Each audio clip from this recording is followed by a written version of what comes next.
अस्सलाम वालेकुम। Lecture 117 start करते हैं जी। रिवीजन आज हम स्टार्ट कर रहे हैं। पार्ट 1 है, ज़ोहर तक पार्ट 1 चलाएंगे 1 घंटा तकरीबन। फिर ज़ोहर से असर 2 घंटे के करीब है, उसमें पार्ट 2 3 कर लेंगे घंटे घंटे का। फिर डिसाइड करेंगे कि मगरिब तक 1 घंटा और पढ़ना है या कल। ठीक है, तो ये हम इंशाल्लाह असर की ब्रेक से पहले डिसाइड कर लेंगे।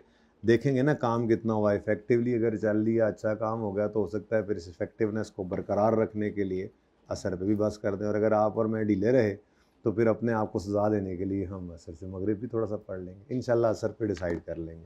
वैसे मेरा प्लान जो है वो बेसिकली मगरिब तक है, लेकिन शायद जो है वो असर तक ही रखें, तो ये डिपेंड करता है, देखते हैं क्या चलेगा। अच्छा जी, आपको मैंने सबसे पहले तो रेलेवेंट कॉस्टिंग ही रिवाइज़ करा के डिसीजन मेकिंग आज हम रिवाइज़ करेंगे। उससे फिर एक सवाल भी करवाना है और फिर इसी तरह से रीसेंट अटेम्प्ट के अंदर भी जो सवाल हैं वो भी करने हैं हमने, जो हो सके। लेकिन इन सब चीज़ों से पहले, जैसे वो FAR 1 के कुछ पोस्ट वाले बच्चे हैं वो भी हैं, तो एक ऐसा पोर्शन जो अलग थलग हो सकता है जिसका अगली क्लास से ताल्लुक़ ना हो, वो हम कर लेते हैं बातें।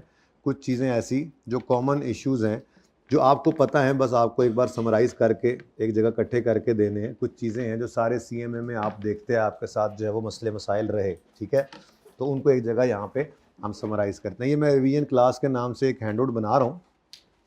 एक तो इसमें कॉमन इश्यूज़ में अभी आपको बताऊंगा कि क्या क्या जो हमें फेस करने पड़ते हैं। उसके बाद हर टॉपिक में जहाँ पर तो मुझे हैंडआउट में मिल गया, जो आपके साथ मैंने वो टेबल बनाए हुए, तो मैंने वहाँ से उठा ली, और जहाँ पर नहीं मिला मुझे, मैंने वहाँ पर कुछ समरी सी बना ली थी, ताकि आपको एक तो यहाँ से रिवीजन हो सके आसानी से, और उसके बाद दूसरा आपको मैं ये एंड पे कोशिश करूँगा इसका PDF बन जाए, तो PDF आपको दे दूँगा। इसके अंदर हर टॉपिक के अंदर जो हमने पढ़ा, जो प्रॉब्लम्स हैं, जैसे चीज़ें हैं, ठीक है, जैसे अब ये रेलेवेंट कॉस्टिंग, ये आपके मैंने हैंडआउट्स से ही उठाया है, जो हमने बनाए थे। अलग से एक हैंडआउट था ना रेलेवेंट कॉस्टिंग में, वहीं से चीज़ें उठा के मैंने यहाँ इकट्ठी की हुई हैं। इनको ज़रा एक बार रिवाइज़ कर लेंगे, कुछ सवाल कर लेंगे, और फिर इसको मैं PDF बनाने की कोशिश करूँगा, ताकि ये आपको एज इट इज़ मिल जाए, अल्लाह करे बन जाए, ठीक है। तो कॉमन इश्यूज़ कहीं पे हमने इस तरह से इकट्ठे किए नहीं थे, इसलिए उनको मुझे ऐसे ही करना पड़ेगा। बाकी मैंने जहाँ जहाँ से हैंडआउट्स में से मिले वो मैंने उठा के यहाँ इकट्ठे कर लिए, ठीक है। अच्छा जी, प्रोडक्शन के यूनिट्स कैलकुलेट करना, ये एक काम है। आपको याद होगा कि जब कभी आपने कोई कॉस्ट निकालनी है, तो सबसे पहले मैंने आपको कहा था प्रोडक्शन के यूनिट्स निकालो, क्योंकि प्रोडक्शन के यूनिट्स के हिसाब से कॉस्ट निकलती है। अगर प्रोडक्शन और सेल के यूनिट्स डिफरेंट हों, तो प्रोडक्शन कॉस्ट के लिए हमें कौन से यूनिट्स चाहिए होते हैं? प्रोडक्शन के यूनिट्स चाहिए होते हैं, ठीक है। तो आप ये जैसे मार्जिनल अब्जॉर्प्शन में भी हम करते थे, ठीक है। तो सबसे पहली चीज़ कैलकुलेशन ऑफ प्रोडक्शन यूनिट्स करनी पड़ती है आपको अक्सर। अब डिफरेंट टॉपिक्स में ये डिफरेंट तरह से एडजस्टमेंट आया करती थी। तो इसमें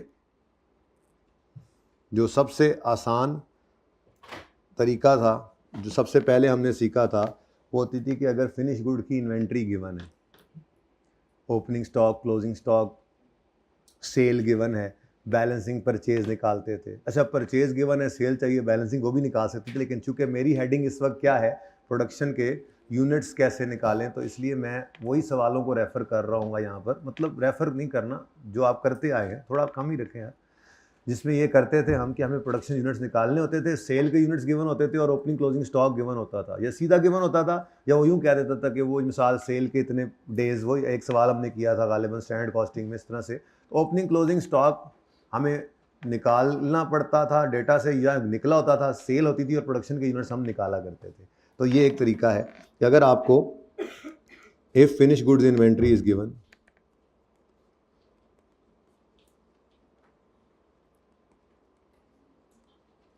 अगर फिनिश गुड इन्वेंट्री गिवन है और आपने निकालने हैं प्रोडक्शन यूनिट्स, तो आप opening finish good opening inventory opening finish good inventory के यूनिट्स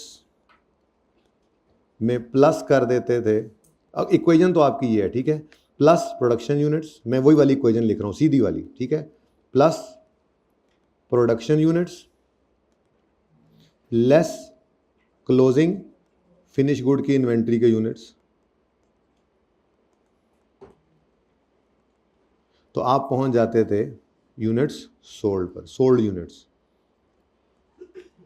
अब ये आपकी इक्वेशन है, इसको आप अपनी मर्जी से रीअरेंज करते थे। मैंने चूंकि आपको ये कहा कि प्रोडक्शन यूनिट्स निकाल रहे हों तो कैसे निकलते हैं इस सिचुएशन में, तो इस सिचुएशन के अंदर फिर ये होता था कि नॉर्मली ओपनिंग गिवन होता था, क्लोजिंग गिवन होता था, सेल यूनिट्स गिवन होते थे, और हम कैलकुलेट कर लेते थे प्रोडक्शन यूनिट्स। यानी अगर कभी आपको ये प्रोडक्शन यूनिट्स ना गिवन हो और ओपनिंग क्लोजिंग स्टॉक गिवन हो, तो आप इस इक्वेशन के ज़रिए, अगर आपको ये 3 चीज़ें गिवन हैं, तो आप चौथी बैलेंस की निकाल सकते हैं। इसको रीअरेंज हम कर लिया करते थे अपनी मर्जी के हिसाब से। ओके, कोई मसला? अच्छा, कुछ टॉपिक्स में ऐसे भी होता था कि आपको प्रोसेस कॉस्टिंग, प्रोडक्शन के यूनिट्स आप निकालते थे। जब हमने स्टैंडर्ड कॉस्टिंग में प्रोसेस को मिक्स किया था, तो मैंने आपको कहा था प्रोडक्शन यूनिट्स कौन से हैं, वो जो EPU है, क्या है, इक्विवेलेंट प्रोडक्शन यूनिट्स ही तो होते थे। तो हमें एक तरीका हमारे पास ये भी था प्रोडक्शन के यूनिट्स निकालने का, कि हमारे पास अगर opening closing work in process given है, इफ ओपनिंग या क्लोजिंग, इफ ओपनिंग या closing work in process is given, अगर ये सिचुएशन होती थी, तो फिर आप प्रोडक्शन यूनिट्स कैसे निकालते थे? कुछ याद है? ओ बोलो तो सही, ओ पूछो तो, ओ जाग रहे हो, ओ जागते रहना, साढ़े दिन रहना, पढ़ा सुबह से मैं रहा हूँ, बत्ती आपकी गुल हुई है। हाँ हाँ, आपके पेपर नहीं है ना, हमारे तो पेपर है, आपको क्या टेंशन? हम भी इस टेंशन से गुजरे अपने वक्त में। तो बेटा, production units will be calculated using equivalent production unit, ठीक है। तो अगर opening closing working process given हो, तो फिर प्रोडक्शन यूनिट्स निकलेंगे, production units will be calculated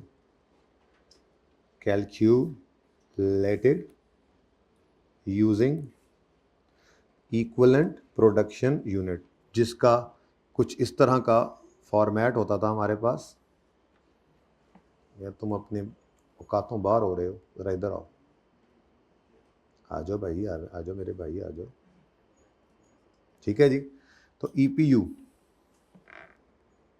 का फॉर्मेट था हमारे पास कुछ इस तरह का।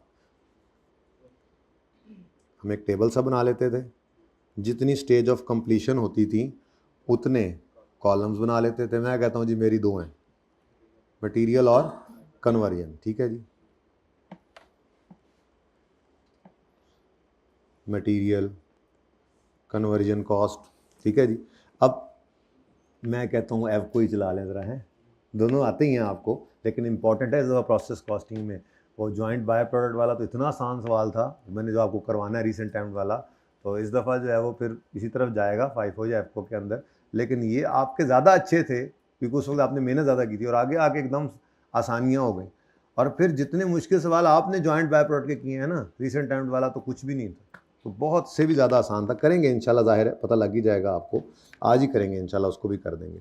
तो इसमें हम लेते थे एक्चुअल आउटपुट, प्लस करते थे इसमें एबनॉर्मल लॉस, प्लस करते थे हम इसमें, बोलो, हाँ, क्लोजिंग वर्क इन प्रोसेस, और हम अच्छा, एबनॉर्मल लॉस प्लस हो जाता था, एबनॉर्मल गेन माइनस भी हो जाता था, ये भी है, ठीक है ना। तो ये दोनों ही हो सकते थे, और क्लोजिंग वर्क इन प्रोसेस लेकर हम प्रोडक्शन यूनिट्स की तरफ आए। प्रोडक्शन यूनिट्स हैं असल में ये, जिनको EPU कहते थे, इक्विवेलेंट प्रोडक्शन यूनिट्स ही तो थे, तो ये प्रोडक्शन यूनिट्स निकालते थे। अब इसके अंदर क्या था, थोड़ी सी रिवीजन ज़रा इसकी भी चलती जाए चलो साथ साथ, कि हम एबनॉर्मल लॉस या गेन को स्टेज ऑफ इंस्पेक्शन पर लेते थे, और हम क्लोजिंग वर्क इन प्रोसेस को स्टेज ऑफ कंप्लीशन के हिसाब से लेते थे।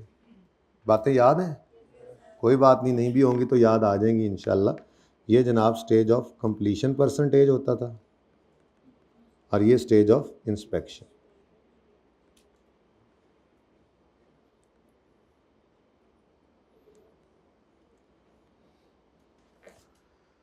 ये भी पागल हो है, इतना कुछ इस ते लिख ले आया हूँ मैं, ये भी पागल हुआ पड़ा इस वक्त। चलें, अच्छा जी, अब यहाँ से हमारे पास यूनिट्स आ गए। तो एक तरीका प्रोडक्शन यूनिट्स निकालने का EPU भी होता था, ठीक है। तो हमारे पास यहाँ पे ये तो बगैर किसी स्टेज के आ जाते थे, इस पे परसेंटेज लग जाती थी मटेरियल या कन्वर्जन के हिसाब से, ऐसे ही क्लोजिंग पे लग जाती थी। और हमारे पास जो यूनिट्स आते थे ये वो यूनिट्स थे जिनको हम यूज़ करते थे कॉस्ट पर यूनिट निकालने के लिए, याद है? चलो अच्छा, एक और तरीका भी है प्रोडक्शन यूनिट्स निकालने का, ज़्यादा दूर नहीं है वो बात, अभी करीब करीब ही वो बात हमने कहीं ना कहीं देखी है, पहले भी देखते आए थे लेकिन करीब करीब भी देखी है।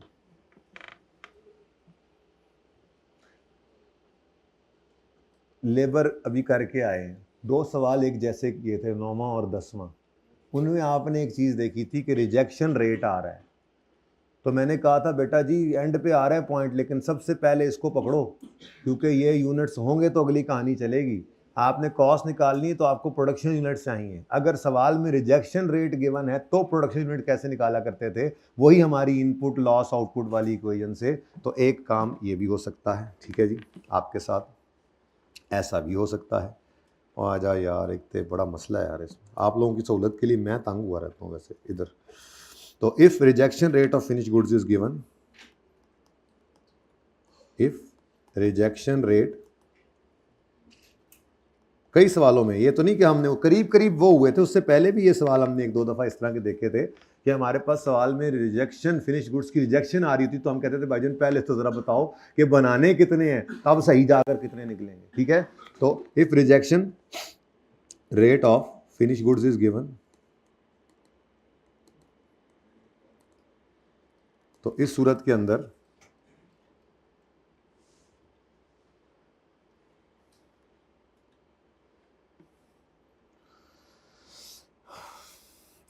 में आप गुड यूनिट्स, आपको वो कहता था जी गुड यूनिट्स जो रिक्वायर्ड हैं वो इतने हैं, वो आमतौर पर ये बताया करता था कि जी इतने यूनिट्स रिक्वायर्ड हैं, ठीक है, गुड यूनिट्स रिक्वायर्ड। और फिर कुछ रिजेक्शन रेट होता था, रिजेक्शन परसेंटेज, जिसको लॉस परसेंटेज कह दें आप, रिजेक्शन परसेंटेज। तो फिर आप कहते थे अच्छा अगर गुड यूनिट्स रिक्वायर्ड हैं और कुछ रिजेक्शन भी है तो टोटल प्रोडक्शन यूनिट्स रिक्वायर्ड कुछ ज़्यादा होंगे, वो आप यूँ निकाला करते थे। यही वो इक्वेशन है आपकी, मैं आपके वाली बना लेता हूँ, अभी इनपुट आउटपुट लिखता हूँ इसको, पर पहले मैं ज़रा बता रहा हूँ हमें यहाँ पे क्या चाहिए होता है जी, टोटल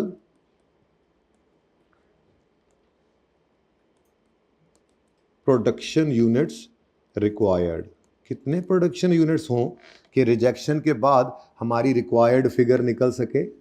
तो इसमें ये जो टोटल प्रोडक्शन यूनिट्स हैं, जो टोटल प्रोडक्शन यूनिट्स हैं ये आपके इनपुट कहलाते थे, लॉस की परसेंटेज है और फिर आउटपुट है, ठीक है। मैं ये भी आपके हिसाब से लिख देता हूँ, इसको हम इनपुट, हमारी ये इक्वेशन में इसको इनपुट कहते होते थे, इसको आउटपुट कहते होते थे, और ये हमारी परसेंटेज है। Normally as a percentage of input होती थी, खामोशी केस में भी हम इसको इनपुट ही लेते थे, ठीक है। तो अब इस सिचुएशन में नॉर्मली वो क्या करता था, आपको सवालों के अंदर ये गिवन कर देता था, ठीक है जी, और ये भी नॉर्मली गिवन होती थी परसेंटेज। और आप कैलकुलेट क्या किया करते थे, लाख यूनिट्स बनाने हैं, ये मैं कुछ दिन पहले सवाल किया ना, लाख यूनिट्स बनाने हैं लेकिन 5% रिजेक्ट हो जाते हैं तो फिर 1 लाख कुछ हज़ार बनाने पड़ेंगे, तो वो प्रोडक्शन यूनिट्स हैं, क्योंकि उसी के हिसाब से मटेरियल लगना है, लेबर लगनी है, ओवरहेड लगने। तो आप कैलकुलेट करते थे ये, आप जाके देखें लेबर कॉस्ट का 9वां 10वां सवाल, उसमें सबसे पहले हमने ये यूनिट्स निकाले और फिर हमने पूरा सवाल किया, ठीक है। तो ये एक मसला है, ठीक है जी। तो अगर अब कॉमन इश्यूज में एक पहला इशू क्या था, आपको सवालों के अंदर ये प्रोडक्शन के यूनिट्स निकालना पड़ जाते थे, जिसको निकालने के लिए 3 तरह की के सिनेरियोज आपके सामने, लेकिन इसकी छोटी सी एग्जांपल कर लेते हैं। आपको लगता है कोई बच्चा ऐसा है जो मेरे से नहीं पढ़ा हुआ आया बैठा हुआ होता है ना, किसी के साथ आ गए, उनको ऐसा है तो बता दें, उस हिसाब से भी थोड़ा सा देखना पड़ता है ना। चलें फिर भी एग्जाम्पल कर लेते हैं एक छोटी सी, इसकी एक छोटी सी एग्जाम्पल करते हैं। मैं आपको कहता हूँ जी, ज़रा रिवाइज़ अच्छा हो जाएगा ना, ठीक है आपने ये किया हुआ है काम, बहुत दफ़ा किया हुआ है, लेकिन चलो अब रिवीजन का मतलब ही यही है कि ज़रा एक बार ताज़ा दम हो जाएं चीज़ें। आखिरी वसीयतें हैं मेरी इस वक्त। आपकी डिमांड 1 लाख यूनिट्स की है, ये आपने पूरी करनी है, 1 लाख यूनिट्स आपकी डिमांड है, ठीक है जी। और रिजेक्शन रेट है 4%, चुप है तो as a percentage of input लेंगे हम। प्रोडक्शन यूनिट्स कितने हैं जी? प्रोडक्शन यूनिट्स, ये मेरी आपसे रिक्वायरमेंट है, ठीक है जी, ये मेरी रिक्वायरमेंट आ गई। अब इसका सोल्यूशन आ जाता है जी। यहाँ पर हम सोल्यूशन के अंदर लिखा करते थे, ये ऊपर वाली बात ज़रा अपने अल्फाज में आप लिख लेंगे, ठीक है। हम कहते थे जी कि गुड यूनिट्स जो रिक्वायर्ड हैं वो हैं 1,00,000 और 4% ऑफ इनपुट नहीं पता और वही हम ढूंढने निकले। तो इस तरह से हम करके कहते थे जी एक्स यानी कि इनपुट यूनिट्स यानी कि प्रोडक्शन यूनिट्स कैसे निकलेंगे। अब ये ऐसे ही लिखकर हम करते थे, वरना भूल जाते थे ना, डायरेक्ट कोई रट्टा नहीं लगाया हुआ था। हमने कहा था जी ये 0.04x इधर जाके माइनस होगा तो 1 माइनस दिस होगा तो 0.96 हो जाएगा, फिर x इधर रह जाएगा, 0.96 इधर आके डिवाइड हो जाएगा। तो इसका मतलब 1,00,000 यूनिट्स को डिवाइड करेंगे 0.96 से तो आपका आंसर आएगा 104। इतने यूनिट्स बनाने पड़ेंगे आपको अगर आपने अपनी डिमांड पूरी करनी है तो, क्योंकि रिजेक्शन हो रही है कुछ ना कुछ रिजेक्शन को पूरा करने के लिए कुछ यूनिट ज़्यादा बनाओगे तभी जाकर 1,00,000 यूनिट्स आपके जो है वो आउटपुट बनेंगे, ठीक है। ये हमने छोटी सी रिवीजन भी मार ली इसकी। तो बाकी ईपीयू की अब क्या रिवीजन कराऊं, तो वो लंबी कहानी हो जाएगी। तो कॉमन इश्यूज़ में ये हमारा पहला इशू है कि आपको प्रोडक्शन यूनिट्स निकालना पड़ सकते हैं। अगर ऐसा कोई मामला हो, इन तीनों में से कोई मामला हो, तो लाजमी है पहले आपको यूनिट्स निकालने पड़ेंगे, फिर ही आप अगला कोई काम कर सकते हैं। आपने कॉस्ट निकालनी है या जो भी डिसीजन लेना है उसकी बेस यही होगी, ठीक है जी। लें जी पिक्चर लीजिए ताकि हम आगे बढ़ें। बाकी मैं इंशाल्लाह इसको उम्मीद है, मैंने इसीलिए फाइल ही अलग कर ली। बच्चे कहते थे पीडीएफ बना दें, ये कर दें, वो कर दें। अब बाकी टॉपिक्स में तो इस तरह का इतना मसला होता है, बाकी पेपर्स में इतना इस तरह से होता नहीं है, वो साथ साथ ही वैसे चीज़ें चल रही होती हैं, लेकिन इसमें कुछ मुमकिन था थोड़ा सा, तो मैंने कहा चलो कर देता हूँ। लेकिन ये अब पीडीएफ बन गया तो आ जाएगा, मैंने इसीलिए फ़ाइल अलग कर ली है इसकी, ठीक है। लेकिन आपको इसका इंतज़ार नहीं करना चाहिए, बने ना बने, आपको चाहिए कि जब आप कंप्लीट कर लें इस क्लास को, घर जाएं तो आप अपने हिसाब से इनको कर लें, एक समरी बन जाती है, ज़रा आसानी हो जाती है, ठीक है जी। चलें आगे। अच्छा जी,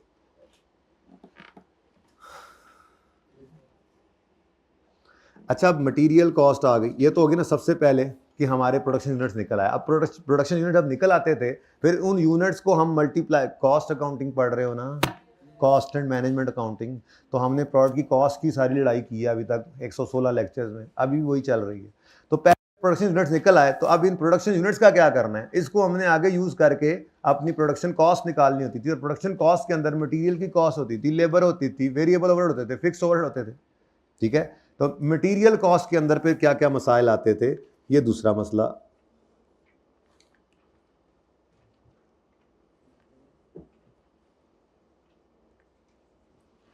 मटेरियल कॉस्ट के अंदर क्या इश्यूज आ सकते हैं, आपको क्या आया करते थे, बल्कि आ क्या सकते हैं, वो तो आपको आ लिए जो मसले आने थे, ठीक है जी। पहले तो मुझे ये बताएं कि जो आपकी मटेरियल कॉस्ट होती है, मटेरियल कॉस्ट निकलती कैसे है, कोई मुझे बता सकता है जी? क्वांटिटी पर यूनिट और सिंपल, यानी कि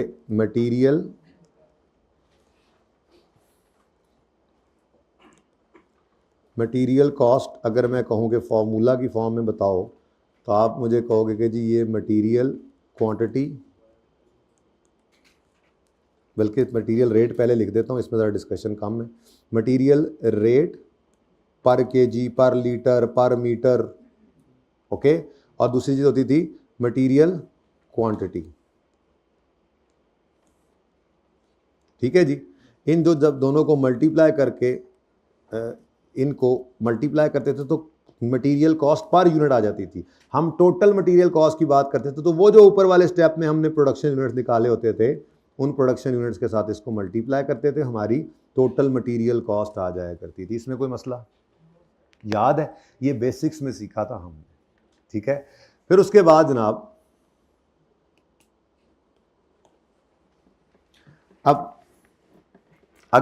अब ये सब में अलग अलग मसाइल हैं, ठीक है।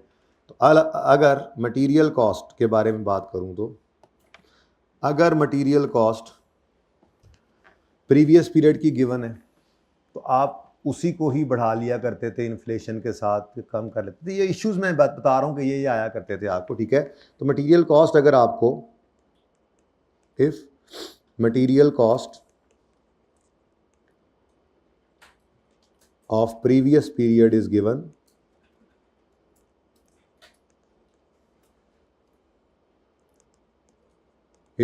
in question, मेरे ख्याल में ना ऊपर वाला जो हुआ सो हुआ, अभी इसको बोल्ड ही रखते हैं, ठीक है। तो इफ मटेरियल कॉस्ट ऑफ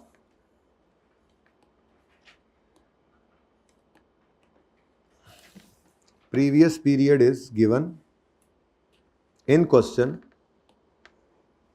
और आपने उसको अपने सवाल में अपने हिसाब से इस्तेमाल करना है, तो आपके पास 2-3 तरीके होते थे इसको अपने सवाल के हिसाब से बनाने के। आप इसमें ओल्ड मटेरियल कॉस्ट को ओल्ड प्रोडक्शन यूनिट से डिवाइड करते थे, आपके पास पर यूनिट कॉस्ट आ जाती थी। फिर आप उसके ऊपर इन्फ्लेशन रेट लगाकर अपने साल के हिसाब से अपने साल की मटेरियल कॉस्ट बना लेते थे, ठीक है। तो ये एक तरीका होता था ओल्ड मटेरियल कॉस्ट। ये सिर्फ गपशप वाली क्लास है, पहली वाली, ये जोहर तक, ताकि बच्चे पूरे हो जाएं और ये उनको भी अलग से मिल जाए जिसके अंदर सिर्फ कॉमन इश्यूज हमने डिस्कस करने हैं। देखें अल्लाह करे 1 घंटे में हो जाएं, काफ़ी सारी चीज़ें हैं, ठीक है। ओल्ड मटेरियल कॉस्ट को ओल्ड प्रोडक्शन यूनिट्स के साथ आप डिवाइड करते थे, जो आपके पास पर यूनिट कॉस्ट आ जाती थी उसको आप इन्फ्लेशन की परसेंटेज लगाते थे और उसको आप फिर न्यू प्रोडक्शन यूनिट्स के साथ मल्टीप्लाई कर देते थे।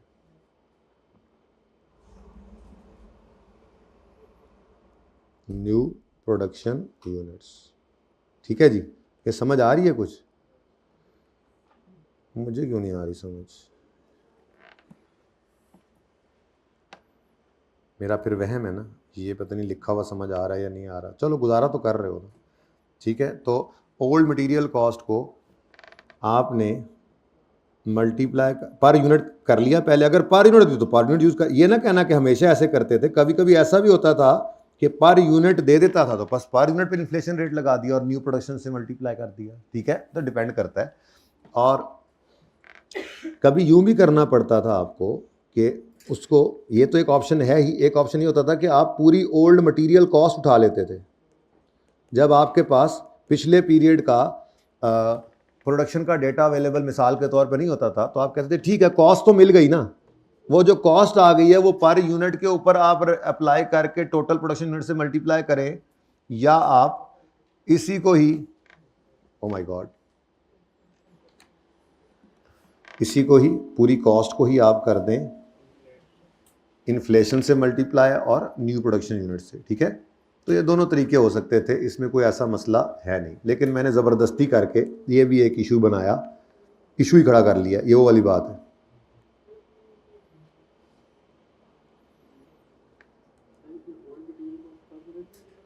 Old material cost per unit होगी, पर यूनिट नहीं है तो टोटल कर लेंगे, फिर न्यू प्रोडक्शन यूनिट्स के साथ मल्टीप्लाई नहीं करते, फिर प्रोडक्शन वॉल्यूम परसेंटेज ये कर लेते हैं। हाँ ऐसे ठीक है, ये यूं कर लो कि आपकी टोटल मटेरियल कॉस्ट है, ये old material cost per unit नहीं है, टोटल है। इस पे आपने इन्फ्लेशन रेट लगाया और उसको आपने प्रोडक्शन वॉल्यूम की परसेंटेज से मल्टीप्लाई कर दी, जो इंक्रीज आई थी, ये किया था हमने, याद आ गया मुझे। तो आपने इसको मल्टीप्लाई किया प्रोडक्शन वॉल्यूम की परसेंटेज से। ये मुझे याद है, ये हम वो डिसीजन मेकिंग के सवालों में सही जो गड़बड़ वाले सवाल होते थे, वो याद है कोई 2-3-4 सवाल ऐसे आए थे, परसेंटेज लगा लगा लगा के हमारा राइट हैंड थक जाता था, फिर लेफ्ट से शुरू कर देते थे, इतनी परसेंटेज होती है। ये उन्हीं सवालों के अंदर है। ये मसला क्यों आ रहा है भाई? अच्छा जाग जाएं सारे, ये जागने वाली क्लास है। तो प्रोडक्शन वॉल्यूम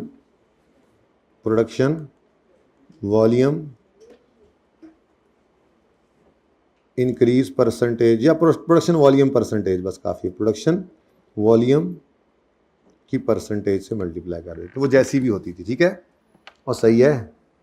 अच्छा ये तो एक छोटा सा मसला था, असल तो बड़े मसले इसके बाद शुरू होते थे।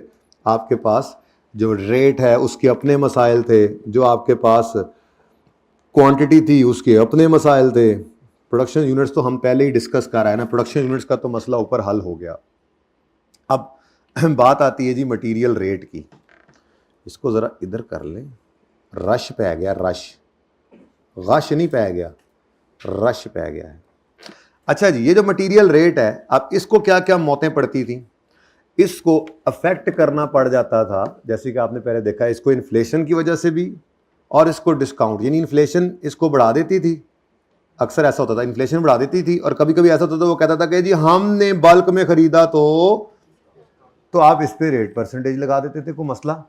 तो इस पे दो मसाइल, इसमें दो इश्यूज आ सकते थे आपको, कि इन्फ्लेशन का असर इस पे पड़ सकता था इस पे, और दूसरा इस पे बल्क क्वांटिटी डिस्काउंट का असर, एक पॉजिटिव है दूसरा नेगेटिव है, मैं दोनों बातें करूंगा। तो बल्क क्वांटिटी का डिस्काउंट भी इस पे पड़ जाता था, ठीक है। तो इन्फ्लेशन या बल्क क्वांटिटी डिस्काउंट, रेट के ऊपर ये असरात पड़ते थे। क्वांटिटी का कोई मसला, क्वांटिटी में तो मसले ही मसले थे। छोटा मसला शुरू में किया था बेसिक्स में। ले जी, हमारे पास पर केजी रेट गिवन है और क्वांटिटी गिवन है पर ग्राम, तो ग्राम को केजी में करो। हमें रेट गिवन है पर आर और टाइम गिवन है मिनट्स में, तो करो मिनट्स को। ये एक मामला था कि स्मॉल यूनिट ऑफ मेजरमेंट को हम लार्ज में कन्वर्ट करते थे। एक तो ये मसला आता था क्वांटिटी के अंदर आगे, सॉरी मेरे मुंह से रेट निकल गया, वो मैं लेबर में बताऊंगा दोबारा जाके, ठीक है ना। मटेरियल क्वांटिटी के अंदर यही होता था कि लीटर मिलीलीटर को लीटर करो, सेंटीमीटर को मीटर करो, मिनट्स को वो आगे, ठीक है, ग्राम्स को किलोग्राम करो, ठीक है। ये क्या है, स्मॉल यूनिट ऑफ मेजरमेंट को लार्ज में कन्वर्ट करना, क्योंकि रेट अक्सर हमें वो लार्ज यूनिट ऑफ मेजरमेंट में गिवन होता था। दूसरा मसला वो बिल्कुल यही वाला मसला, असल में जहां से सीखा था, मटेरियल की लॉस की परसेंटेज गिवन होती थी। तो हम कहते थे अगर आउटपुट के अंदर इतने यूनिट्स बनाने हैं तो इनपुट ज्यादा मटेरियल करना पड़ेगा, क्योंकि कुछ मटेरियल क्या हो जाता है, लॉस। तो आपकी प्रोडक्शन मटेरियल क्वांटिटी के अंदर आपके दो मसाइल आ सकते थे, ठीक है जी। एक होता था conversion of unit of measurement. ये मैं अब सोच रहा हूँ अगली बार ना ये टाइप ही बंदा करके रख ले, आपको सवा पकड़ा है, चलो भाई। Conversion of unit of measurement, ये क्या होता था जी, कन्वर्जन क्या होती थी जी, कुछ याद है? कन्वर्जन क्या होती थी, ग्राम्स को किलोग्राम्स में कन्वर्ट करें, तो उसका तरीका क्या बताया था, कुछ याद है? ग्राम्स को किस में कन्वर्ट करना है जी, किलोग्राम्स में। तो मैंने आपको कहा था कि जी आपने स्मॉल को पकड़ना है उसको, यानी ग्राम्स, एक किलो में कितने ग्राम्स होते हैं, 1000। तो ग्राम्स को पकड़ो जो सवाल में गिवन है, उसको 1000 से डिवाइड कर दो। याद आएंगी बातें आपको, सारी की हुई हैं। 2-3 ले लेते हैं, मिलीलीटर था, 2-3 ही वहाँ पर लिए थे, बेसिक्स में करवाए थे, फिर 1-2 बार सवालों के अंदर अप्लाई भी हुए थे। तो हमने कहा था जी ml को डिवाइड कर दो, 1000 ml होते हैं 1 लीटर में, ठीक है। तो लीटर्स में जाना है, तो उसके बाद सेंटीमीटर एक किया था हमने।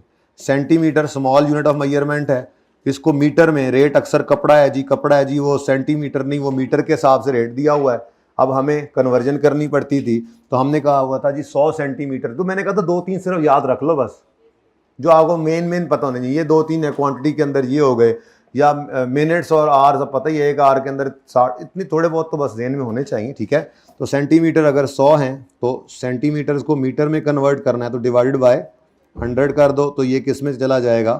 तो ये एक मसला आपका आया करता था कन्वर्जन करने का, ठीक है जी। और दूसरा जो मेन मसला है, जो असल मसला है, वो तो ये था कि इसमें भी वेस्टेज की परसेंटेज गिवन होती थी, मटेरियल लॉस वेस्टेज, ठीक है जी। तो अब ये जैसे बन रहा है, गुजारा हो रहा है, ठीक है ना, कोशिश कर रहा हूँ मैं आपके।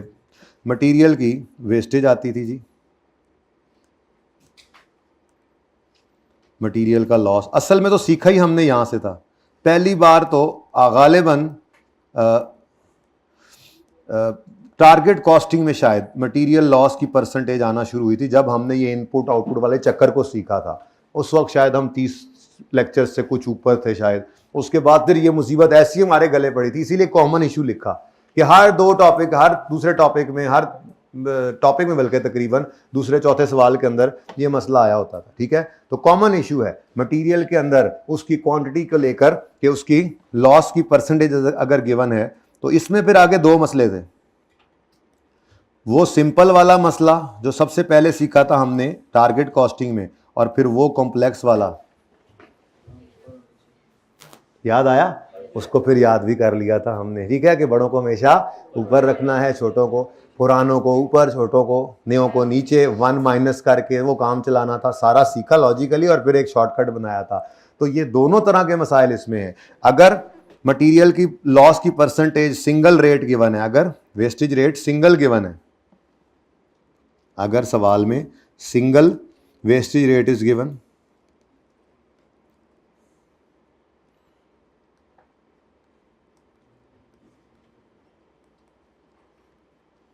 Wastage rate is given in question, अगर सवाल में एक रेट गिवन है तो उसका तो अभी भी हम देख कर आए, जैसे ऊपर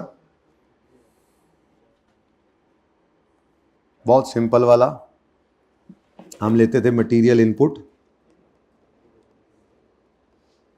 प्लस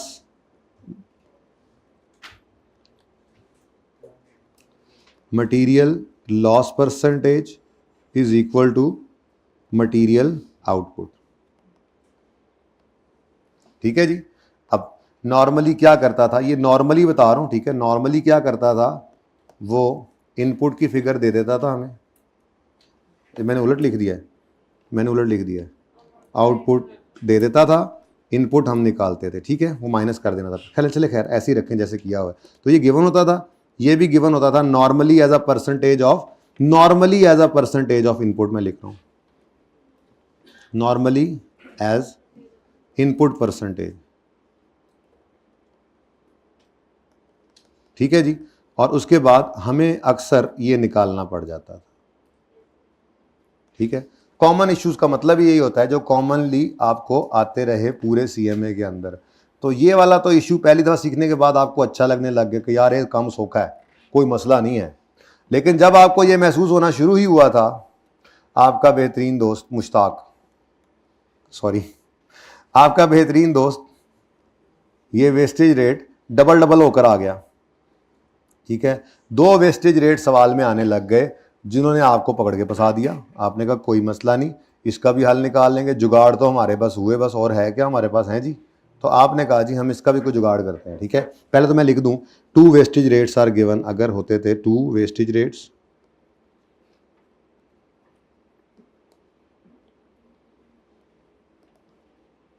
अगर 2 वेस्टेज रेट्स गिवन है तो फिर आप करते थे, कहानी कुछ ऐसे होती थी कि एक करंट लेवल होता था जिस पे चल रहे हैं और एक रिवाइज होता था। वैसे मैं बाद में वो फॉर्मूला भी रिवाइज करा दूंगा, लेकिन इसकी एग्जांपल भी कर लेते हैं छोटी सी, ये भूलना गया हो थोड़ा सा। ठीक है, तो हम कहते थे जी मटेरियल इनपुट है, वही वाली कहानी, कहानी तो वही थी। आ जा यार, ओ आ जा यार, आ जा यार, टाइम थोड़ा, आ जा यार प्लीज। नहीं, अब तो आ गए जी बेटा। मटेरियल इनपुट, आउटपुट और लॉस, तो output loss percentage is equal to material input.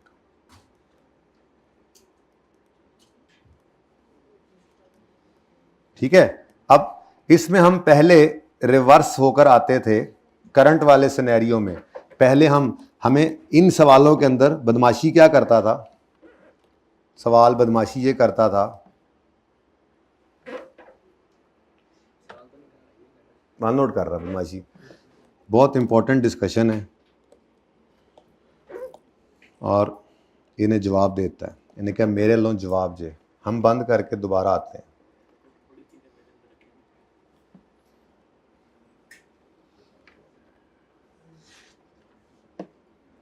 चलें, तो आ गया, वापस आ गया, अब जिंदा हो गया होगा। असल में इस फाइल के ऊपर मैं बहुत कुछ डाल रहा हूँ ना, ताकि साथ साथ आपको दिखाता जाऊँ और एंड पे फिर ये इकट्ठी हो जाए आपके लिए। अच्छा, तो हमें नॉर्मली मैंने कहा बदमाशी ये करता था कि गिवन इधर ले आता था, गिवन, ठीक है, और फिर परसेंटेज भी गिवन होती थी। ठीक है, इस गिवन परसेंटेज की बेस पर हम कैलकुलेट पहले करते थे ये। ठीक है, ये कैलकुलेट किया, ये कैलकुलेट करने के बाद करंट वाला, फिर हम इसको कॉपी पेस्ट करते थे, याद है, इसी को एज इट इज यहां पर लाकर कॉपी किया रिवाइज के लिए, और उसके बाद फिर इधर प्लस गिवन परसेंटेज करके, जो गिवन होती थी न्यू वाली, तो फिर हम इधर पहुंचते थे और ये कैलकुलेट करते थे। ये असल कहानी होती थी पूरी। तो इतनी लंबी कहानी हमने फिर जुगाड़ निकाला था उसका। हमने कहा आते फिर असी मर जावांगे। फिर हमने बैठकर दिमाग जो है वो अपना मिलाए और बैठकर सोच समझ कर आप लोगों ने मुझे कुछ बताया है ना, कुछ मैंने आपको बताया, और हमने मिलजुल कर इसका एक हल निकाला था। वो हल भी मैं आपको एग्जाम्पल में बता देता हूँ। लेकिन फ़िलहाल ये तरतीब है जो मैंने आपको बताई थी कि पहले हम आए यूँ, ठीक है जी, उसके बाद ये देखिए कॉपी कॉपी इधर आया, और उसके बाद फिर इधर से हम चले यूँ, तो ये आपका रुख हुआ करता था। ठीक है, सही है। तो ये टोटल मटेरियल कॉस्ट के अंदर मसाइल हैं। इसके अलावा मुझे और कोई मसला कभी नज़र नहीं आया। मेरे ख्याल में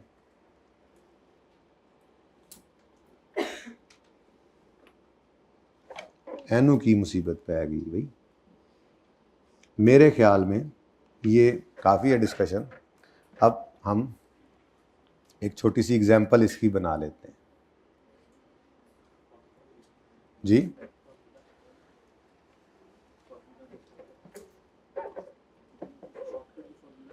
हाँ, लेकिन एग्जांपल इसकी बना लेना ज़रा। इधर पहले इसको मैं ले तो हूँ, इसको कहाँ एग्जांपल बनाएं इसकी, कहाँ, इधर इधर कर ले, इधर इधर ए, यहाँ पे ये जगह खाली है। जब पिक्चर आपने लेनी है तो मेरे ख्याल में यही अप्रोप्रिएट जगह बन रही है, यहाँ पे मैनेज हो जाएगा। ठीक है, चलो एग्जाम्पल।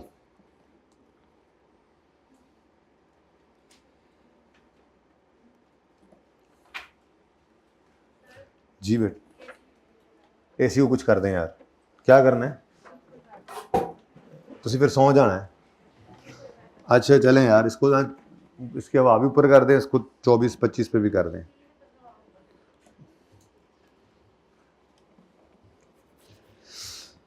चलें जी, एग्जाम्पल।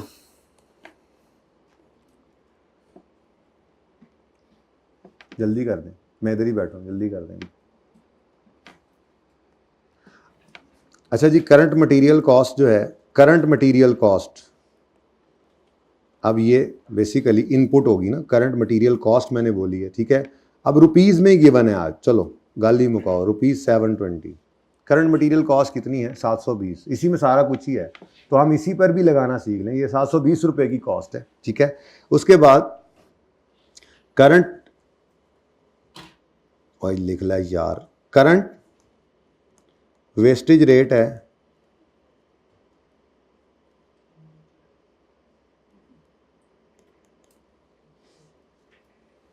10%, और रिवाइज्ड या न्यू इधर से उधर चला जाएगा, ऐसे लिखा था ना सवाल में, will be revise from this to this. वो 10 से बढ़ भी सकता है, 10 से कम भी, कम कर लेते हैं, इंप्रूवमेंट आ गई किसी वजह से, ठीक है। अब लंबी कहानी पहले करेंगे फिर शॉर्टकट, या डायरेक्ट ही करें? पहले लंबी कहानी करते हैं, पहले लंबी कहानी कर लेते हैं, कोई मसला नहीं है, ठीक है। वेला टाइम है, सिलेबस मुक्के है, सुकून ना रिवीजन कर रहे हैं, कोई टेंशन है नहीं। 720 हमें गिवन है और 10% है ऑफ इनपुट, इसका मतलब ये है 0.1720 का 0.1, ऐसा ही है। और इधर प्लस करना है, तो ये हमें नहीं पता था, तो ये मुझे आपने निकाल के देना है। बेसिकली हम 720 से पहले यहाँ पे पहुँचेंगे। तो मुझे बताएं 720 का 0.1 कितना होता है? बेसिकली ये x है ना बेटा, ये x है, फिलहाल ये क्या है? x। ये हमारा करंट। बाकी शॉर्टकट लगाते हैं ना, अभी लगा लेते हैं शॉर्टकट, वो आपको आता है मुझे पता है, लेकिन ज़रा इसको रिवाइज तो कर लेना। तो करंट के ऊपर मुझे बताओ क्या है आउटपुट, ये निकाल कर फिर हमने कहा था कि हम रिवाइज निकालने के लिए पहले इसको यहाँ पर कॉपी पेस्ट करते हैं। ये असल कहानी तो ये थी ना जो लंबी थी। तो ये 648 इधर रखा, और इधर रखने के बाद हमने कहा जी अब मुझे बताओ जी रेट का क्या मामला है। उन्होंने कहा जी रेट तो हो गया है 3%, लेकिन 3% ऑफ x है, तो 0.03x आ गया, और मुझे अब ये चाहिए, अब ये x बन गया। तो यहाँ से इधर आना है, तो फिर वही पुराने वाला तरीका था, ठीक है। देखो मच्छी बन गया, ये काम नहीं हुआ जी। तो 0.03x इधर आके माइनस हुआ, तो 0.97 बन गया, तो x इधर छोड़ के 648 से डिवाइड किया तो 668, ये 668 रुपीज, रुपीज पर भी डायरेक्ट लग सकता है ना मामला, वो तो वही है परसेंटेज। तो मुझे रुपीज गिवन थे, मैंने रुपीज के अंदर ही निकाल लिया, केजीज होते केजीज में निकाल लेता, उस रुपीज से मल्टीप्लाई कर देता, बात तो एक ही है। ठीक बेटा, पर यूनिट रेट अगर चेंज करेगा तो फिर वो देखेंगे ना, सवाल भी उस हिसाब से देगा। अभी तो मुझे उसने ये कहा कि 720 रुपए मटीरियल कॉस्ट है, मटीरियल वैसे ही बदल गई। अब कुछ नहीं कहा तो फिर मैं कैसे कह लूँ कि रेट चेंज हो गया, फिर तो यही यूज करूंगा। अगर कहेगा तो वो फिर इसीलिए वो यूनिट्स अलग देता था, केजीज वगैरह अलग देता था, रेट अलग देता था, रेट भी चेंज कर सकता है। ठीक है, ओके। अच्छा जी, ये तो है सारी लंबी वाली कहानी। ठीक है, शार्ट कट क्या था? शार्ट कट इस 668 तक पहुंचने का शार्ट कट क्या था? हम पकड़ते थे गिवन। गिवन क्या होता है नॉर्मली? मैंने कहा गिवन ही होता था, वो देखो सवाल में गिवन है 720। हम इसको कहते थे यार हमेशा आपने बड़ों को ऊपर ही रखना है, तो वो 10% है ना, तो 100 माइनस 10 90, तो इसको 0.9 से हम मल्टीप्लाई कर देते होते थे और नीचे 0.97 से डिवाइड करते थे, तो आंसर आ जाता था। तो ये जनाब और है, और ठीक है, और ऐसे भी कर सकते हैं आप जी। तो इसका आंसर क्या आ गया? 668, तो ये डायरेक्ट आ जाता होता था। ठीक है, तो ये जनाब आपकी रिवीजन हुई थोड़ी सी मटेरियल कॉस्ट की। कॉमन इश्यूज इसमें और कोई भी नहीं थे, अगर को हों तो फिर मैंने माफ़ कर देना, वो आपने किए ही हुए हैं। तो ये मेरे जहन के अंदर बातें आती हैं कि ये जनाब हमारे मटेरियल से रिलेटेड इश्यूज हो सकते हैं। भाई ऐसी रिवीजन करनी है हमने, और क्या करना है, वेले हम, काम तो मैं है कोई नहीं। और मुझे लगता है कॉमन इश्यूज आगे बढ़ जाना है, पूरा नहीं होना, काफ़ी सारे हैं issues.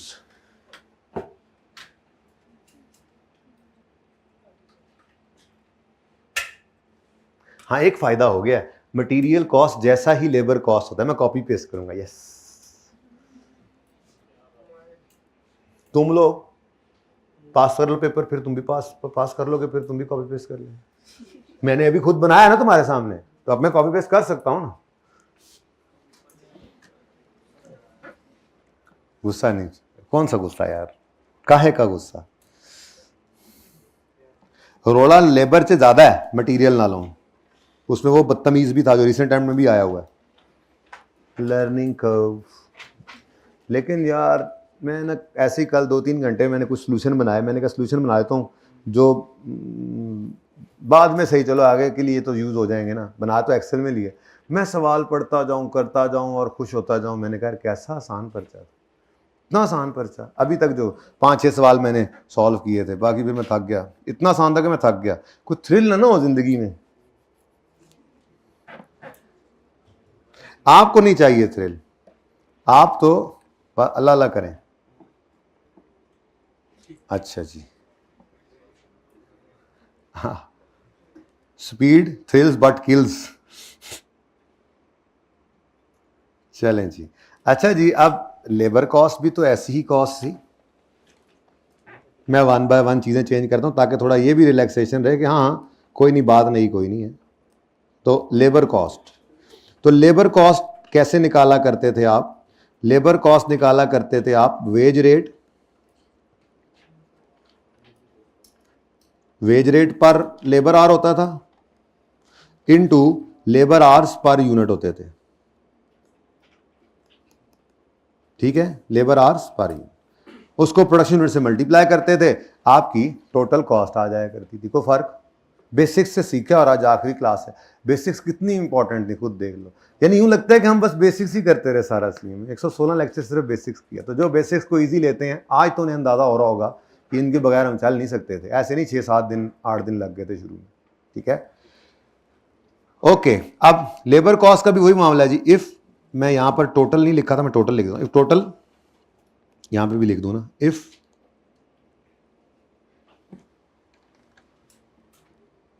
Total material cost of previous period is given, फिर नीचे भी कर देता हूं जाके, ठीक है ना। If total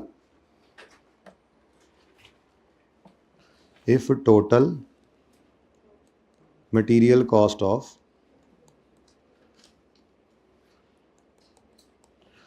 previous period is given, तो आपने ये किया था। ऐसे ही if total labour cost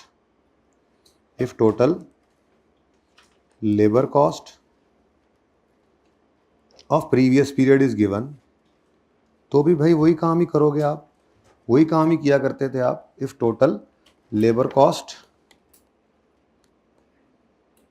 of previous period is given, तो क्या करते थे जी, इज गिवन इन क्वेश्चन, तो ओल्ड लेबर कॉस्ट को पकड़ा,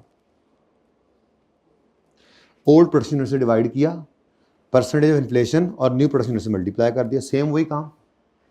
और अगर आपने ऐसे नहीं करना, आपको टोटल कॉस्ट दे रहा है, तो ओल्ड लेबर कॉस्ट, कहीं पे मटेरियल लिखा रह जाए तो मुझे बता देना, ठीक है। Old labour cost into percentage of inflation into percentage of volume, यानी वो यूँ कहते थे टोटल गिवन होती थी, ये टोटल नॉर्मली ये क्या होती थी, ये टोटल ओल्ड लेबर कॉस्ट है, ये ओल्ड लेबर कॉस्ट टोटल है, टोटल लिखिए, total old labour cost, total old labour cost. तो टोटल को पर यूनिट करके आप इन्फ्लेशन लगा के नए यूनिट से मल्टीप्लाई कर देते थे, या कभी सवालों में आप ऐसे करते थे कि टोटल कॉस्ट को ही पकड़ते, उसे कहते थे इस पे 10% इन्फ्लेशन का रेट है और 5% वॉल्यूम का चेंज है, याद आ रहा है। तो ये काम आप कर लेते होते थे, ठीक है। तो बिल्कुल वैसे ही यहाँ पर चले आप। और इसमें बेटा जी वेज रेट जो है वो सिर्फ किससे इम्पैक्ट लेता है, सिर्फ वेज रेट लेता है इन्फ्लेशन से इम्पैक्ट। उसमें कौन सा बल्क क्वांटिटी डिस्काउंट नहीं, बल्क क्वांटिटी क्या मतलब बल्क क्वांटिटी और आप अपने साथ 10 दोस्त ले आए भाई ने सानू सारा रख लो तो असी वेज रेट तो डिस्काउंट दे देंगे, है ना। अच्छा जी, तो इन्फ्लेशन ये सिर्फ वेज रेट इज इफेक्टेड, ज़रा अंग्रेजी ज़्यादा लिख सकता हूँ, जगह बच गई ना, ठीक है। तो ये ज़रा इधर कर लो, उसका मतलब यही था, मैंने ऊपर यूँ लिखना चाहिए था ना मुझे, ये कि material rate is affected by, यूँ कर देता हूँ ना ज़रा, इस पर इफेक्ट पड़ता था,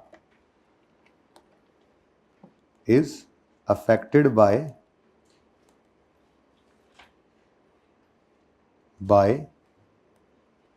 inflation और बल्क क्वांटिटी डिस्काउंट। और यहां पर wage rate is affected by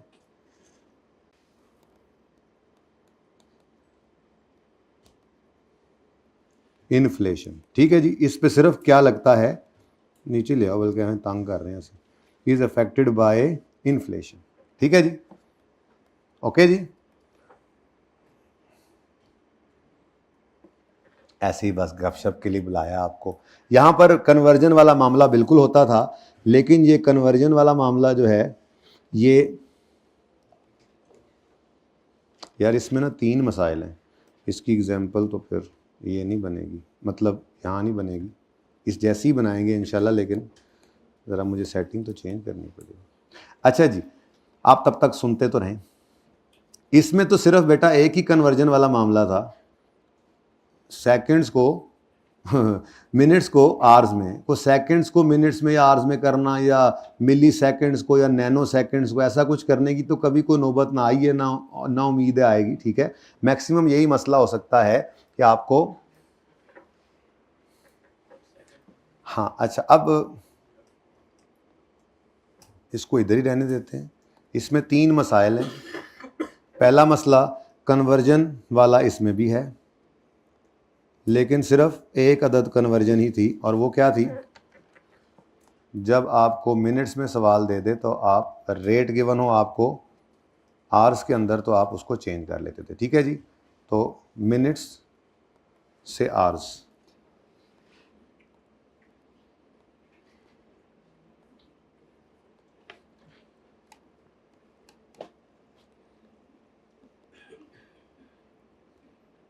तो जो सवाल में आपको मिनट्स गिवन होते थे, उन मिनट्स को आप डिवाइड कर देते थे 60 से, तो आपकी कन्वर्जन हो जाती थी, ठीक है।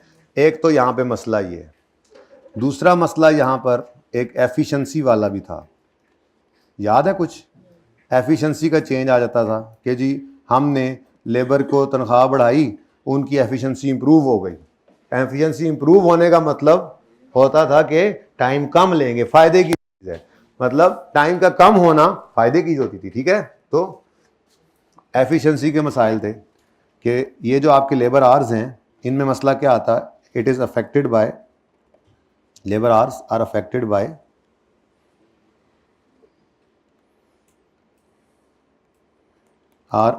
Bye efficiency. एफिशिएंसी तो फिर दोनों तरफ जा सकती है, एफिशिएंसी बढ़ भी जाया करती थी, एफिशिएंसी कम भी हो जाया करती थी। यानी एफिशिएंसी इंप्रूव भी हो सकती है, डिप्रूव भी हो सकती है। गलत होगी इंग्लिश। एफिशिएंसी इंप्रूव होने का मतलब क्या होता था? एफिशिएंसी इंप्रूव होगी का मतलब लेबर आर पर यूनिट अब कुछ कम लगते हैं, और एफिशिएंसी डिक्रीज हो जाना, डिप्रूव हो जाना, एफिशिएंसी डिक्रीज हो जाना, इसका मतलब क्या होता था कि इन्होंने निकम्मे हो गए हैं आप लोगों की तरह। लेबर आर पर यूनिट अब, हाँ, पर क्वेश्चन टाइम जो है आपका ज़्यादा लगने लग गया, मतलब आपकी एफिशिएंसी डिक्रीज हो गई है। ठीक है। और तीसरी चीज़ जनाबे मोहतरम, बल्कि इसमें तो 4 चीज़ें थी, याद आता जा रहा है, 4 चीज़ें थी। चौथी चीज़ कौन सी थी? एक लर्निंग कर्व था और एक इसके अंदर भी आइडल टाइम था। ठीक है, तो ये तो है ही है। थोड़ी सी चेंजेस नशके में, थोड़ी सी चेंजेस आ रही हैं नशके में। तुम ज़रा इधर साइड पे आना यार, इनको ना मैं करीब करीब ही रखता हूँ। जैसे जैसे मुझे याद आता जा रहा है मैं बोलता जा रहा हूँ और बनता जा रहा है। ये कॉमन इश्यूज़ तो ऐसे ही बनते हैं ना जी, कॉमन इश्यूज़ तो ऐसे ही बनेंगे। वो बड़ा आगे चौड़ा चौड़ा करके लिख लिया, हूँ मैनू लग रहा है नहीं यार थोड़ी जगह बनाइए। ठीक है जी। तो ये दोनों मसाइल तो समझ में आते हैं कि ये मसाइल तो इनमें आते हैं। कन्वर्जन भी करनी पड़ती थी आपको और एफिशिएंसी के मसाइल भी आते थे। और 2 मसाइल आपको और भी पता हैं। एक, इसमें लर्निंग कर्व का इफेक्ट भी बदतमीज़ में आ जाता था, यानी कि आर्स जो हैं वो लर्निंग कर्व की वजह से चेंज हो जाया करते थे। ज़रा तस्वीर के हालात देख लें। तस्वीर अगर ऐसे बनानी है तो इसको ले आएँ इधर। मैक्सिमम कोशिश है कि आपको कटो कट काम करना पड़े। ठीक है जी। और अब देखना ज़रा, देखना ज़रा, देखना ज़रा, अभी निकलने लगा है यहाँ से कौन भला? Learning curve. कैसे निकलेगा? ये भी एक मुअम्मा है। ये एक मुअम्मा कैसे है? यहाँ से चौथा इफेक्ट मैं निकालूंगा, यहाँ से उसको मैं रास्ता दूंगा। ठीक है, और इसको इधर ले आऊँगा। ठीक है, को मसला इन्ना वल पाने की केड़ी लोड़ सी सर, सीधा ही ले आओ। मैं तो कहना ये भी ठीक है जी बेटा। आइडल टाइम में दो, ये आइडल टाइम में भी दोनों आ सकते हैं। किसने कहा एक आना है? आइडल टाइम में भी ये वेस्टेज जो लेबर कर दी थी, अगर सिंगल रेट गिवन होगा तो एक वाला, और अगर वो यूं भी कह सकता है कि हमने ये किया उससे एफिशिएंसी यहाँ से यहाँ चली गई, या आइडल टाइम यहाँ से यहाँ चला गया, तो अगर 2 लॉस, इसका लॉस आइडल टाइम है ना। अभी मैं लिखता हूँ यहाँ पे, टेंशन ना लो, मैं लिख ही देता हूँ। Labour time wastage, labour time की वेस्टेज आ सकती है। ठीक है जी। लेबर टाइम वेस्टेज, अगर single wastage rate is given तो आप यहां पर मटेरियल आउटपुट इनपुट तो नहीं कर सकते ना, आपको यूं लेना पड़ेगा लेबर आवर्स वर्कड, उसके बाद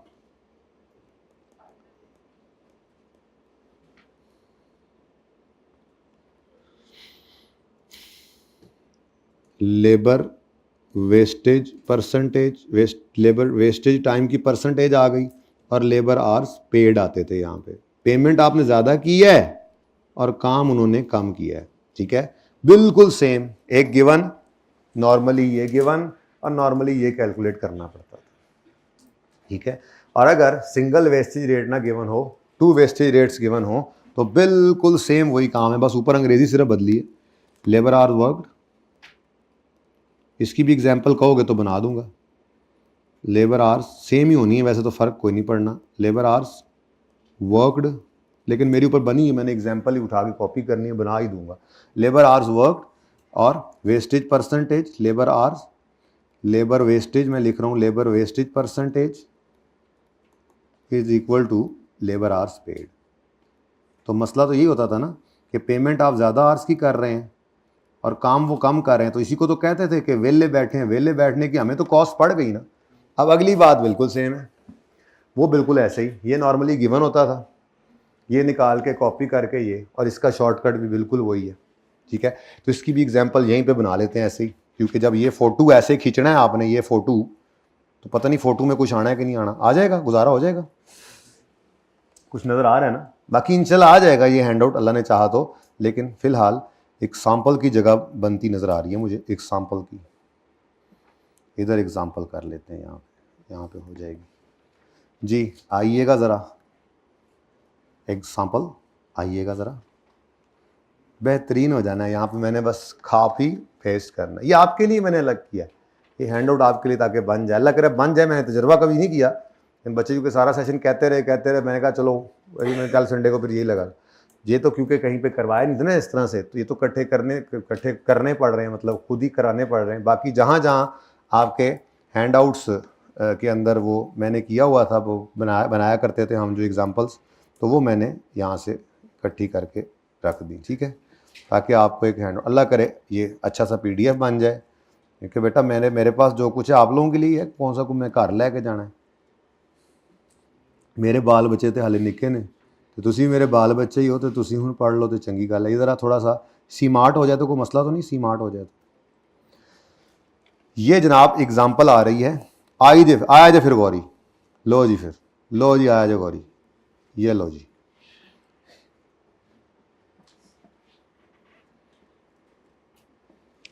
हाँ जी, करनी है कोई एग्जाम्पल इसकी।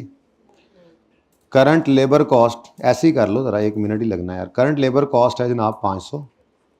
करंट वेस्टेज रेट है, करंट लेबर वेस्टेज रेट है, यानी आइडल टाइम है 8%, और हमने इनको थोड़ा सा फेंटी फूंटी लगाई है, तो हमें लग रहा है कि अब 5% हो जाएगा, ठीक है। अब जल्दी करो ज़रा, यहाँ पर गिवन क्या है, यही 500 रुपये करंट कॉस्ट गिवन है, करंट लेबर कॉस्ट गिवन है, जो वो दी होती है सवाल में। तो कॉस्ट में तो आपने जो पे किया वो आपको कॉस्ट पड़ी होती है ना, तो ये इनपुट होता है, ठीक है। बताओ जी, ये 500 का कितने %? 0.08%, 8% सीधा ज़रा जगह कम लगेगी, ठीक है। तो यहाँ से आपने ये x निकाला, जल्दी से बताओ कितना? 460। इस 460 को कॉपी करके पेस्ट किया। अब ये कितना हो गया? 5। और ये बता दो x अब कितना आ गया? 484। देख लो कॉस्ट कम हुई कि नहीं हुई, क्योंकि परसेंटेज कम हुई। अच्छा ये अच्छा, और ये बढ़ भी सकती थी, यानी वो और निकम्मे हो गए हैं। हमने उनकी फेंटी लगाई, and the idle time wastage rate has increased, उन्होंने क्या करा लो फिर कम करना है, दे आर डीट लाइक यू, तो बढ़ भी सकता है। अच्छा, डायरेक्ट करना है तो 500 पकड़ लो जो गिवन है, उसके बाद बड़ों को हमेशा ऊपर, करंट पुराना ऐसे ही है, इसको 1 में से 100 में से माइनस करो तो 0.92 से डिवाइड, और ये डायरेक्ट भी आ जाया करता था, ठीक है। 480 और ठीक है। और इसका आखिरी मसला होता था इफेक्ट ऑफ लर्निंग कर्व।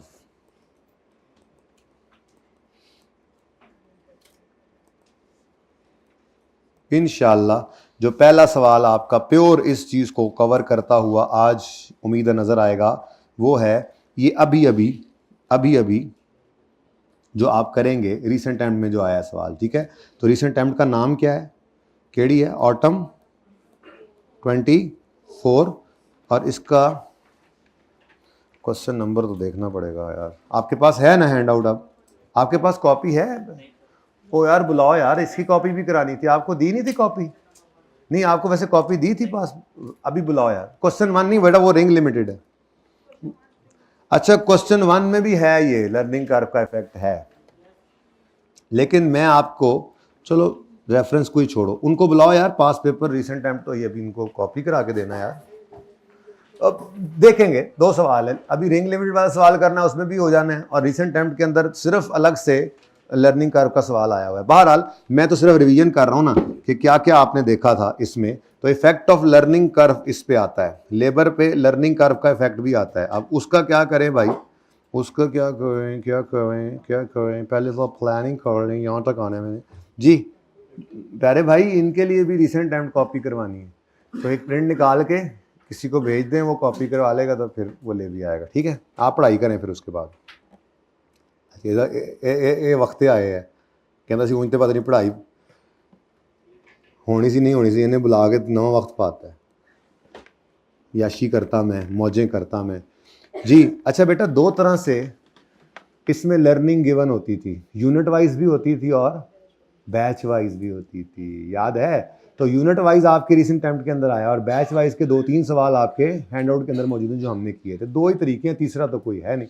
सवाल देखोगे रीसेंट अटेम्प्ट का तो आपका हादसा निकल जाएगा, लेकिन सवाल करते हुए जब शुरू करते हैं ना, जब उसके बाद पता लगता है फिर आपको कि आप कर क्या रहे हैं और हाँ ठीक है कुछ समझ आ रही है। पहले तो देख के एक बार बंदे का तरा ही निकलता है, ओ यार है कि आ गए, ये नहीं हो सकता, ठीक है।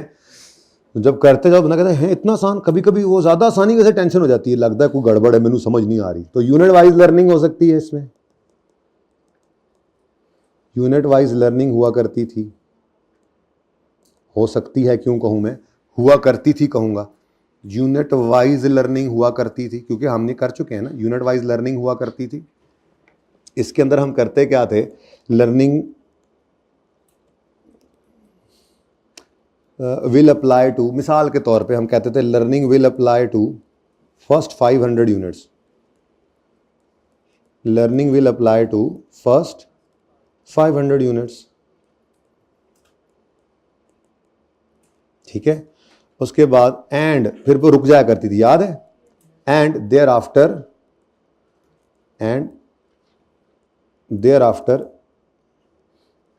It will stop. अब ये अगर हमारा सवाल होता था तो हम इसको यूं कहते थे कि जी अच्छा इसका मतलब है, वो फॉर्मूला कुछ y is equal to ax की पावर b था, याद है ना, मुझे भूल गया था, देखो आपको याद है, y is equal to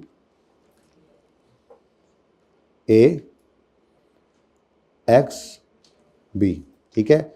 y हम कहते थे average time taken to produce a unit if इतने number of units are produced, कुछ ऐसी अंग्रेजी लिखता हूं मैं कि, बल्कि चलो लिख ही दो, ये क्या है जी, average time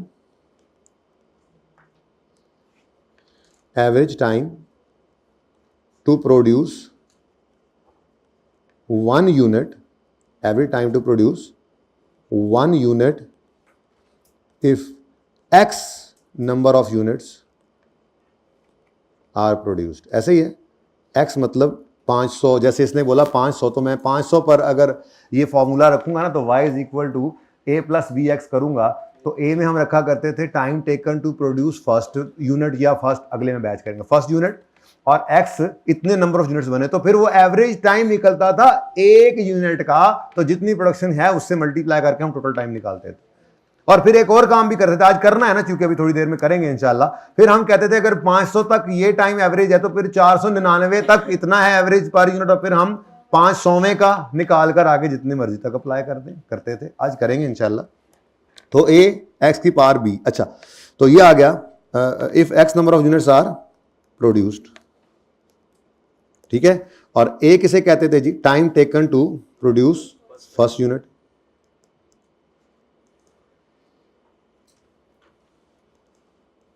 first ever unit, याद है, फर्स्ट एवर यूनिट, ये फर्स्ट एवर इसलिए लिख रहा हूं कि एक छोटे छोटे 1-2 सवाल ऐसे करवाए थे आपको इलस्ट्रेशंस में जिनमें 1 साल के अंदर लर्निंग स्टार्ट हुई थी लेकिन वो स्टॉप नहीं हुई थी और यूनिट्स आगे तक चले गए थे। तो मैंने आपको कहा था ये ना समझना इस साल के ऊपर ही है, पहला जो मजदूर ने यूनिट बनाया था वो है ये a, ठीक है। और x number of units, cumulative number of units, ठीक है जी, x होते थे जी नंबर ऑफ यूनिट्स क्यूमुलेटिव,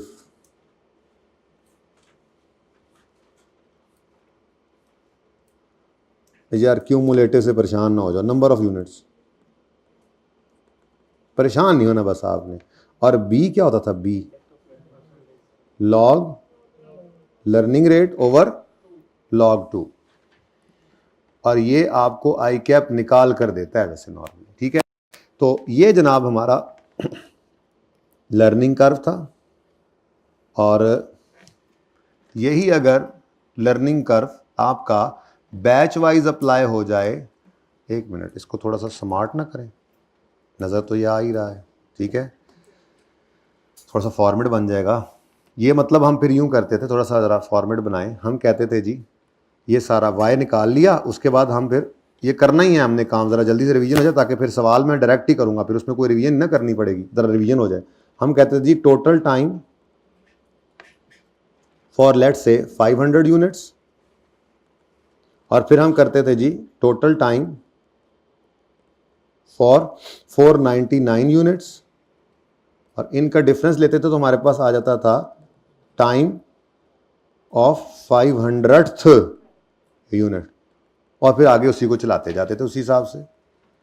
कुछ यादें ताज़ा हो रही हैं, मज़ीद भी हो जाएंगी इंशाल्लाह जब रीसेंट टाइम में इसको करेंगे। रेलेवेंट कॉस्टिंग का सवाल सही कोशिश किया है, ऐसा सवाल हो जिसके अंदर सारे कॉन्सेप्ट आ जाएं, ठीक है। अच्छा जी, अब अगर यही लर्निंग आपको अगर आज फ़ायदा हो तो फिर खुद बता देना, आराम आराम से करना ही फ़ायदे में है। 3 दिन मैंने रखे हैं, आप असर तक पढ़ के तो 3 से 3.5 दिन भी हो सकते हैं, कोई मसला नहीं है। किसी एक दिन R1 जिस दिन मैं फ्री कर गया, मैं आपको सुबह भी बुला सकता हूँ। R1 देखें कितना टाइम लेती है, उनको भी वैसे तो 2 दिन काफ़ी थे, लेकिन उनको भी घसीटूंगा इसलिए 3 दिन के लिए आराम से सुकून से रिवीजन हो रही है उनकी। तो इस तरह से काम है बेटा, कोई नई चीज़ हम नहीं पढ़ेंगे, लेकिन आप लोगों को बहुत फ़ायदा होगा इस क्लास से इंशाल्लाह। आज के दिन के एंड पे फिर डिसाइड कर लीजिएगा कि आपने घरों को जाना है या 2 दिन और पढ़ना है, ठीक है। मैं खुराक ही है जी देनी है कि तुसी कहना ना जी हम तो नहीं जाएंगे, हम तो यहीं आए। आज फ़िलहाल तो नियत की है मगरिब तक, लेकिन सोच रहे हैं कि असर से पहले एक बार हम इसको रिविज़िट करेंगे। हो सकता है असर की नमाज से बस कर दें और कल फिर, ठीक है। तो it all depends on me and you, batch wise learning. ज़्यादातर तो मी ही है, क्योंकि यू को तो मैंने फिर खिंच खुच ही लेना है बैच वाइज लर्निंग, लेकिन बहुत भी ज़्यादा नहीं ना खिंच खुच सकते। अगर बैच वाइज लर्निंग होगी तो ये average time to produce first batch आ जाएगा, वाई जो निकालेंगे हम, ठीक है। और if X number of batches are produce, यानी हर चीज बैच वाइज चली जाएगी। ऐसे किया हुआ आपने, time taken to produce first ever batch. अच्छा, फर्स्ट एवर देखे मैं यूनिट नहीं से लिखे फर्स्ट एवर यूनिट, तो यहां फर्स्ट एवर बैच होगा, नंबर ऑफ बैचेस होंगे, और बाकी सब तो वैसे ही है। तो 500, अब मिसाल के तौर पे कहता है जी लर्निंग विल अप्लाई टू, ऐसे लिखा होगा, learning will apply to first 5 batches, ठीक है, first 5 batches and thereafter it will stop. तो यहाँ पर फिर मुझे ये जो मिलेगा ये 5 बैचेस का टाइम मिलेगा, और यहाँ पे मैं निकालूंगा 4 बैचेस का टाइम, और मेरे पास फिर 5th बैच का टाइम आ जाएगा, ठीक है। ये थोड़ी सी रिवीजन की हमने, वो भूली हुई बातें थी थोड़ी थोड़ी, मैंने कहा चलो सवाल करना है तो ज़रा बात ज़्यादा कर लूँ इस पर, रीसेंट टाइम का सवाल हो जाएगा ना फिर। लें जी, लेबर में इसके अलावा और कोई मसला नहीं है, और ओवरहेड को लिखते हैं ताकि फिर ब्रेक तक जो अभी हैं 2-4 मिनट में हो जाएगा ये इंशाल्लाह, ठीक है। मैं ज़रा माजरत चाहता हूँ, एग्जाम्पल थोड़ी ऊते चली गई है, कम थोड़ा बढ़ गया है। मैं साइड पे हूँ ना, मैं तो पिक्चर भी नहीं आ रहा ना, यहाँ से खिंच जाएगी। कंधा का वट दो मेरा कंधा, पढ़ोगे कि मैं फिर जबान नाल मेरी।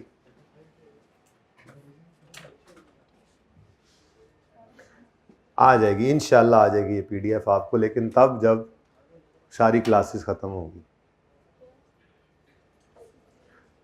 क्योंकि पता नहीं ना क्या क्या चेंज आती जाए उसमें। तो ये तो बना लिया, अभी कुछ उठा लिए, कुछ बना लिए, कुछ एडिशन डिलीशन सब फाइनल होगा ना जिस दिन कहूँगा अल्लाह हाफिज़। R2 का वही है, मैं भेज रहा हूँ, वो भेज देता हूँ।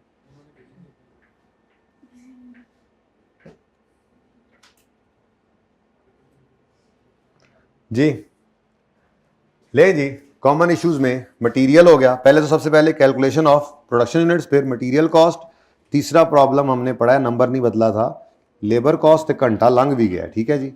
अब आगे छोटी छोटी बातें हैं जी, जैसे कि वेरिएबल ओवरहेड्स आसान, और फिक्स्ड ओवरहेड उससे भी आसान। तो बात तो जो है ना वो कर ली है कॉमन इश्यूज वाली, इंशाल्लाह 15-20 मिनट और मिले नमाज के बाद तो कॉमन इश्यूज खत्म हो जाएंगे। फिर हम रेलेवेंट कॉस्टिंग की रिवीजन करेंगे क्विकली, और रिंग लिमिटेड वाला सवाल करेंगे।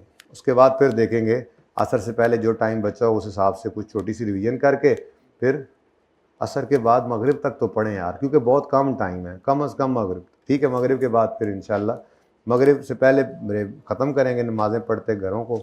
आप आराम करिएगा, मैं तो काम ही करूँगा जाके कल के लिए, ठीक है। कल फिर इंशाल्लाह मुलाकात हो जाएगी। फिक्स्ड एफओएच नहीं, वेरिएबल पहले आएंगे। वेरिएबल ओवरहेड की कॉस्ट, नमाज की छुट्टी बस करने लगा हूँ मैं। वेरिएबल ओवरहेड कॉस्ट अगर सेपरेटली गिवन हो तो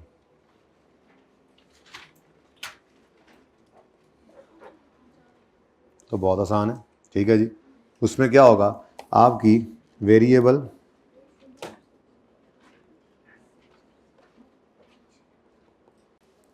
ओवरहेड कॉस्ट निकालने का आपका फॉर्मूला है variable overhead rate per unit into production units.